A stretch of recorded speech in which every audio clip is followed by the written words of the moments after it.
YouTube sebagai sebuah peluang yang waktu itu kami pikir kayaknya bisa deh. Iya. Yang mungkin kalau kita anak-anak festival kan ya jangan dimasukin YouTube filmnya. Tapi lu nggak sholat. Menjadi host untuk Pojap.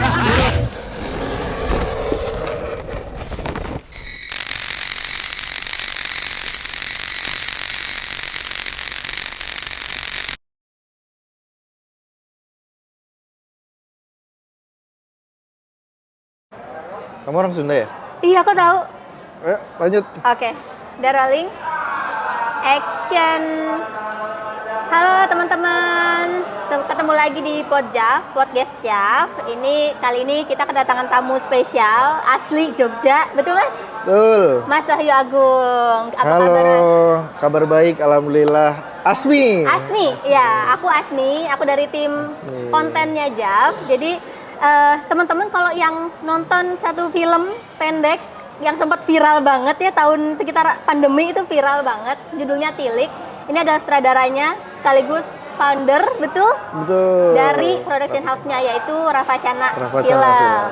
Nah, sekarang kita akan ngobrol-ngobrol seputar Tiliknya mungkin atau Ravacananya juga, tapi pokoknya ini seputar Ravacana Films yang kebetulan di Jav ini lagi ada special event screening film-filmnya Ravacana. Betul. Mas Agung ada screening film apa lagi selain Ravacana? Kemarin ada satu film pendek anak-anak di programnya Indonesiana TV, yaitu Layar Anak Indonesiana. Jadi kebetulan tahun ini kemarin aku habis bikin film tentang anak-anak, untuk anak-anak, dan pemutaran perdananya di Jav kemarin, hari Minggu. Yang banyak anak-anak kecil menguasai venue ini. Iya, yang ramai banget itu. Meletek ya judulnya? Judulnya Meletek, betul. Meletek. Meletek, gitu. Meletek. Nah, dan ya besok tanggal 1 hari Jumat, besok ini ya. Besok? Ya, ada special eventnya Ravacana Film. Ravacana Films. Kalau boleh diceritain soal Ravacananya itu, kenalin dulu deh Mas, penonton takutnya belum tahu Ravacana ini. Apakah film-filmnya akan pendek? Kebetulan Tilik ini udah dijadiin series ya Mas? Yes, ya? betul. Nah, boleh diceritain dong gimana perjalanan Ravacana Films? Oke, jadi Ravacana Films ini adalah sebuah production house yang awalnya basisnya kolektif, tapi kemudian kami cukup serius, kemudian sekarang sudah menjadi sebuah perusahaan yang ilegal. Legal maksudnya. Okay. Panik nih, ilegal. Yang legal.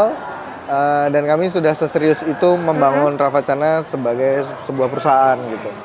Dan Ravacana Films itu terbentuk pada tahun 2015 karena didasari dari kami yang ada di Ravacana Films itu sebetulnya dulunya anak-anak komunitas.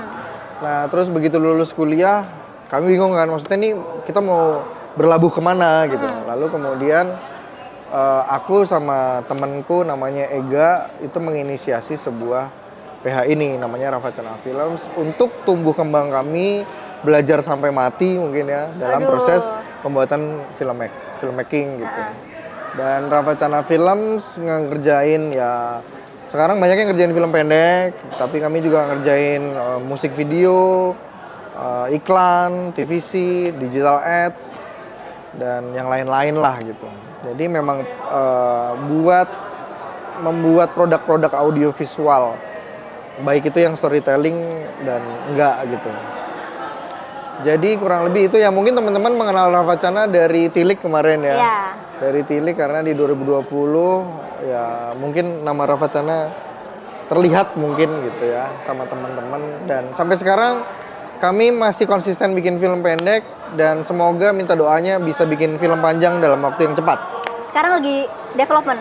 Sekarang ada development film panjang ya, paling cepat mungkin insya Allah tahun depan dieksekusi.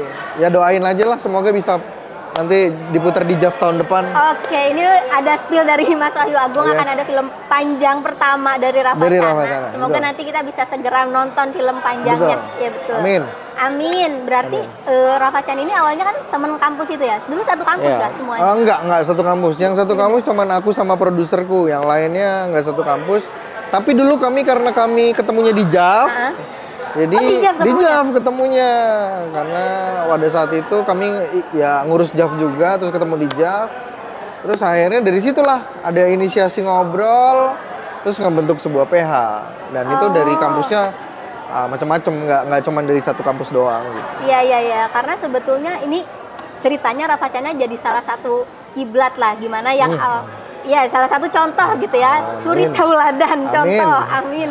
Gimana kalau teman-teman yang awalnya nggak jadi satu yang resmi lembaga hukum, maksudnya sekarang jadi PH yang legal, lalu akhirnya jadi produksi dan lain-lain gitu. Nah itu berarti ketemunya awalnya di JAV, lalu bikin film dulu atau bikin film dulu?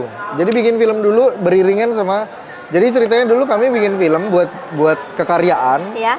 Terus ikut kompetisi dan alhamdulillah waktu itu menang, dapat uang. Di waktu itu Pos Indonesia bikin festival film namanya Movie Festival waktu 2015 dan waktu itu hadiahnya lumayan lah. Iya. Nah, begitu dapat hadiahnya, pertanyaannya diapain nih hadiahnya gitu kan. Nah, dari situ udah kita buat bikin PH gitu. Jadi modal itulah yang kemudian jadi modal pertamanya Ravacana terbentuk gitu. Oh, Bu Festival 2015. 2015. Yang best film yang pertama itu judulnya apa ya? Judulnya Nilep. Oh, yang Nilep. Dulu aku yang bubar jalan, Mas. Oh, kamu yang bubar jalan. Iya, aku yang bubar jalan. Ketemu kita. Kita ketemu. Berarti kamu grupnya Gary ya? Iya, grupnya Gary, betul. Jadi kan maksudnya secara perjalanan sebetulnya kita ada sama gitu. Kita sama, Ravacana, ada yang lain. Kalau ibaratnya berawal dari pertemuan-pertemuan pertemanan gitu, nggak langsung jadi tiba-tiba Ravacana, bikin film dulu sebelum bikin Ravacana, lalu akhirnya terbentuk Ravacana ini gitu. Nah, betul sekali. Kalau Tilik itu, Mas, kalau boleh diceritain nih, yang unik kan sebenarnya pemilihan akhirnya bentuk filmnya, lalu case-nya, itu gimana sih? Maksudnya kayak nemu case-nya tuh gimana awalnya? Ya kalau nemunya sebenarnya nggak susah karena sejujurnya aku sama Mbak Ozi itu sudah kenal sebelumnya dan aku sudah pernah terlibat satu proyek juga sama dia sebelumnya gitu. Jadi begitu naskahnya Tilik itu dibikin sama Mas Bagus Sumartono penulisnya, terus dikasih ke aku sebagai direkturnya, aku tuh langsung tuning aja gitu. Oh, line up pemainnya ini gitu. Nah, habis itu ya sudah langsung kami casting. Awal mulanya kan Bu Tejo itu bukan Mbak Ozi harusnya. Oh iya. Awal mulanya. Tapi aku sempat diskusi sama produserku, terus produser ngeliat nggak kayaknya ini cocokan Mbak Ozi, dan kami sempat berdebat gitu. Akhirnya aku coba castingnya itu aku rubah-rubah karakternya gitu. Dan ternyata bener Mbak Ozi lah yang paling cocok menjadi Bu Tejo pada saat itu. Jadi ceritanya sebetulnya sesimpel itu karena udah ketahui duluan. Jadi bukan yang kemudian open casting, ayo siapa nih yang akan berperan jadi, enggak. Jadi udah kayaknya calon kandidatnya ini ya. Dicek, udah benar jadi gitu. Secepat itu sebenarnya. Baru tahu nih ternyata Bu Tejo bukan kandidat utamanya, bukan Mbak Ozi itu. Ya awalnya ya, terus. Tapi akhirnya pas banget sampai sekarang orang jadi taunya dia bahkan sebagai Bu Tejo. Bu Tejo, betul. Kalau nggak salah tuh, aku nggak tahu ya ini ceritanya gimana, tapi gimana si Bu Tejo ini akhirnya berkembang sendiri itu gimana, Mas? Itu di luar ekspektasi atau gimana? Ya tentu di luar ekspektasi. Bahkan Tilik bisa viral gitu ya. Kami dapat anugerah yang sebegitu luar biasanya juga itu di luar ekspektasi. Nah ternyata yang kami nggak nyangka ya Bu Tejo jadi relate sama banyak orang, dan mungkin sebagian besar orang menemukan karakter Bu Tejo di sekitarnya mungkin gitu. Betul, jadi betul, akhirnya tuning sama itu dan membekas karena mungkin tiap hari aku ketemu deh orang kayak gini gitu. Iya, tetangganya lah, siapanya. Tetangganya lah, pasti. Dan aku jujur, aku pribadi selama aku hidup dari kecil sampai besar, aku selalu ketemu sama orang yang kayak Bu Tejo ini gitu. Itulah yang kemudian aku adaptasi jadi karakter di satu filmku gitu kan. Ya gitu, dan ternyata dia menjadi sosok sendiri gitu ya. Iya. Yang punya daya ya unique selling sendiri lah. Kalau dari ini jadi ngomongin Tilik nggak apa-apa ya. Sebenarnya aku karena perjalanan, mungkin karena gongnya Ravacana di Tilik, jadi aku nggak penasaran. Nah akhirnya jadi series itu gimana? Ya itu kan sebenarnya buntut dari anugerah tadi ya. Lalu kemudian pertanyaannya what's next gitu setelah itu. Dan waktu itu kami merasa ya kalau ada kesempatan untuk mengembangkan mediumnya kenapa enggak. Itu kenapa kemudian jadi seriesnya, dan ya rencana kami sebenarnya ada beberapa medium lagi yang lain yang mau kami reach gitu. Jadi ya semoga setelah ini bisa tercapai dan ya itu tadi belakangan kita anak-anak film pendek, kamu juga Iya. termasuk pembuat film pendek kan. Dulu tuh mungkin kita fokus sama hal yang gimana caranya kita bikin film, syuting jadi gitu kan. Heeh. Terus ya sudah, ya distribusi ya iya, cuman nggak seberapanya gitu. Lalu kemudian sekarang aku mulai aware sama promosi. Kita semua mungkin aware dengan Iya, promosi, iya, sosial iya. media dan segala macam. Betul. Nah, ada satu hal yang lebih penting lagi adalah ngomongin intellectual property. Oke. Itulah yang kemudian Tilik bisa berkembang sebegininya karena oh ternyata kita pembuat film pendek itu juga harus sejak dini aware sama IP ini tadi. Karena bisa jadi film pendek yang pernah kita buat itu bisa diperbanyak di medium yang lain kan, dan itu kan yang harus dijaga kepemilikan IP ini gitu. Jadi ya pengalaman Tilik itu akhirnya ngebuat kami juga kemudian belajar banyak tentang IP dan ternyata ya membuktikan bahwa oh ternyata film pendek bisa ya dibuat seluas ini mediumnya gitu. Tapi sebelum di YouTube sebenarnya Tilik pernah ditayangin di, kan biasanya tuh kalau film pendek ada masa sebelum upload Betul. media gitu kan. Itu ada perjalanan sebelumnya nggak sih? Ada, pasti 2 tahun sebelum Tilik di YouTube itu kami muter-muter di platform ya pemutaran alternatif gitulah. Termasuk waktu itu diputar di JAV juga. Terus ya akhirnya banyak beberapa pemutaran alternatif, tapi kami merasa pada saat itu kok nggak banyak yang tembus ke festival ya gitu. Iya. Terus akhirnya ya usut punya usut banyak hal yang kami dengar itu soal durasinya yang juga cukup panjang kan, 32 menit Tilik kan gitu. Betul, betul. Nah ya sudah, tapi kami merasa gimana ya caranya biar ini bisa ketemu penonton yang masif dan mungkin saja jalurnya yang nggak melulu tentang festival film. Gitu. Iya, iya. Nggak melulu iya. tentang kompetisi film. Nah, YouTube sebagai apa? Sebuah peluang yang waktu itu kami pikir kayaknya bisa deh. Iya, iya. Yang mungkin kalau kita anak-anak festival kan ya jangan dimasukin Ya, YouTube filmnya nanti iya. jadi nggak eksklusif dan Betul, segala betul, macam betul, gitu. betul. Nah, aku ya mencoba sisi yang lain dan nabrak itu kayaknya it's okay deh. Dan alhamdulillah cukup bisa diterima gitu. Betul. Itulah Tilik. Iya, aku juga sempat dulu ada sinisme kayak gitu sih, kayak Iya. takut, mungkin karena lebih ke takut ya Mas, Betul. takut ada yang ambil, takut ada yang apa filmnya. Cuman semenjak pandemi kan tuh festival juga pada akhirnya online dan Iya. lain-lain ya kan. Iya. Nah terus kan Tilik ini dan film-film Mas Agung yang lain tuh berbahasa Jawa ya. Mas melihat ini sekarang bahkan ada film panjang yang juga trennya bahasa daerah gitu-gitu. Mas gimana ngelihatnya? Ya happy ya kalau saya pertanyaannya kan mengarah pada sebenarnya film Indonesia itu gimana sih gitu. Iya. Sebenarnya Indonesia tuh juga bukan Jakarta kan gitu. Maksudnya kita ngomongin film tuh nggak melulu tentang bahasanya gue lu atau bahasanya selalu apa yang Jakarta sentris gitu. Ya dengan munculnya banyak film-film daerah itu kan menandakan bahwa ya Indonesia memang sekaya ini, seluas ini.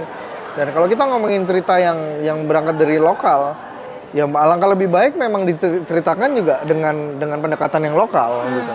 Ya bayangin aja aku bikin film Tilik terus bahasanya misalkan bahasa Jakarta, itu kan kayak nggak mungkin banget kan Iya, gitu. iya. Nah justru itu value-value yang kemudian jadi peluru tajam untuk kita memperkenalkan Indonesia ke medium yang lebih luas akhirnya gitu. Itu sih, dan ya tentunya seneng ya, apalagi kita yang berangkat dari daerah, Iya. bikin film dari daerah. Betul. Begitu bisa bikin film yang mengangkat daerah juga, tentu bangga banget dan pengennya banyak yang kemudian muncul dari daerah-daerah yang lain. Iya, karena sebenarnya ini bukan sesuatu yang baru, apalagi betul. kalau di layar bioskop ya. Cuman kan Betul. kadang-kadang kita masalah case-nya sih Mas. Betul. Kalau film pendek kan medium yang lebih bebas ya, Ya. jadi kita case-nya bisa dari orang aslinya. Cuman kadang-kadang ada yang emang film daerah tapi orangnya tuh nggak asli daerahnya, ya kan? bener. Itu mungkin jadi salah satu kegelisahan gitu. Bener. Kan aku nih yang orang Sunda lihat film Sunda yang nggak diperanin orang Sunda tuh juga kayak aneh kan? Iya sama gitu. Cuman kan ada ini, kayak kadang-kadang ada concern nih orangnya nggak terkenal atau gimana gitu. Menurut Mas Agung gimana? Ya itu side yang lain ya, maksudnya gini. Ya kalau kita ngomongin film as a industry gitu kan, hal yang kita pikirkan bukan cuman soal statement, bukan soal ideologi, bukan cuman soal kekaryaan tapi ada sisi bisnisnya kan gitu. Iya. Dan ya mungkin untuk investor bisnisnya ya itu sesuatu yang penting, tapi buat kita yang kreatornya ya bisa jadi hal-hal yang believable itu yang lebih penting gitu. Kalau aku sih lebih, kalau bisa punya ruang untuk membela itu, bagaimanapun ya Tilik, Butejo juga membuktikan bahwa ya siapa waktu itu orang yang kenal Butejo gitu. Iya. Siapa orang itu di Butejo ya? Siapa orang yang Oh iya. siapa orang yang waktu itu kenal Tilik dengan bahasa Jawanya? Tapi kan kemudian orang bisa nonton dan orang bisa tuning kok sama itu gitu kan. Sekali lagi itu membuktikan bahwa yang nggak matters itu siapa, begitu penonton relate, believe dan akhirnya menikmati film itu, ya aku pikir semua bisa nerima, nggak harus dengan followersnya banyak terus sudah terkenal duluan. Ya mungkin itu faktor X yang kayaknya biar dipikirin orang lain yang mungkin dari sisi bisnisnya deh gitu. Oh, oke.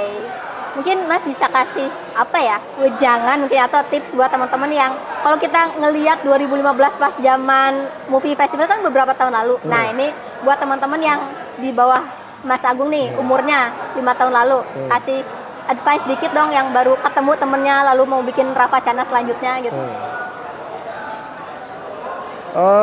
Agak bingung ya ngasih advice apa, karena ya mungkin Asmi juga ngalamin ya. Bagaimanapun kuncinya cuma konsisten. Dan ini kan kalimat yang klise sekali ya. Iya. Walaupun di apa ya, kalau disebutin tuh rasanya simple, tapi dilakuin tuh kayaknya berat banget ya gitu. Dan emang setia sama prosesnya sih. Bagaimanapun apa yang jadi proses kita 5 tahun yang lalu belum tentu sama dengan zaman yang sekarang gitu. Jadi setiap zaman kan punya periodenya masing-masing, punya peristiwanya masing-masing. Tapi bagaimanapun semua dibenang merahi sama konsisten dan komitmen. Ya kalau aku sih selalu berusaha sebisa mungkin menikmati prosesnya. Dan itu ya kadang orang nggak betah sama proses panjangnya, sama hiruk pikuknya, karena kan cobaannya juga banyak dong. Iya betul. Entah dari faktor keluarga, dari faktor ekonomi. Iya. Nah tapi begitu kita ngerasa enjoy, ngenikmatin dan mengkonversi segala sesuatu yang limit itu, kita kan anak film pendek selalu dengan limitasi kan. Iya. Dan mengkonversi itu dari sesuatu yang enjoy, ya aku pikir semua bisa direspon dengan baik. Karena mungkin advice-ku yang waktu itu ku rasakan 5 tahun lalu sama yang sekarang belum tentu relate juga gitu. Tapi yang menyamakan ya itulah.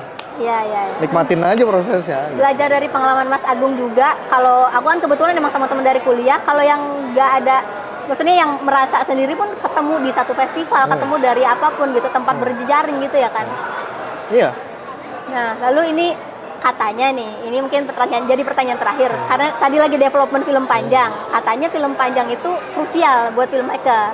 Nah, kalau Mas Agung gimana? Film panjang pertama? Iya, film panjang pertama. Tuh, dijelasin tuh.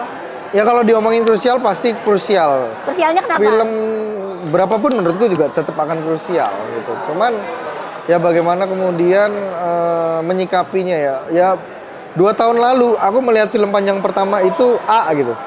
Hari ini aku memandang film panjang pertama itu B. Nah, setiap tahun mungkin itu bisa jadi berubah, sangat fluktuatif. Tapi bagaimanapun untuk berusaha membuat film yang terbaik yang bisa kita bikin, kayaknya itu yang paling krusial kemudian gitu. Maksudnya energi itu yang nggak boleh putus gitu. Ya film keberapapun rasanya harus dijaga dengan energi yang sama gitu. Jadi nggak matters film panjang pertama, kedua, dan seterusnya. Kalau kita bisa berusaha bikin film yang semaksimal mungkin, sampai kapanpun kenapa enggak gitu. Jadi ya aku sekarang menyikapi film panjang pertamaku ya begitu aja. Sebisa aku, soal outku, ya itulah yang bisa aku kerjain gitu. Oke, makasih banyak Mas Agung buat waktunya. Sama-sama Asmi. Iya. Ini ternyata kita dulu ketemu ya. Iya, ternyata kita ketemu. Akhirnya aku. Kamu tapi domisili di Bandung? Aku aku moving sih. Sekarang di Jogja lagi Oh, kuliah. sekarang lagi S2 di Jogja. Ya betul. Jadi makasih banyak buat teman-teman yang udah nonton Podjam episode kali ini. Tadi kita udah dengar cerita-cerita dari Mas Agung seputar Rapacana. Nanti akan ada Rapacana berikutnya. Amin. Dari teman-teman filmmakers baru yang lagi Amin. nonton. Mungkin nanti kalau nggak ketemu temennya bisa nyari di JAV ya, atau di festival-festival lain tempat kita berjejaring dan ketemu sesama filmmakers. Terima kasih sudah nonton. Dadah. Terima kasih. Dadah, dadah, dadah. Biar ceritanya penonton bayaran.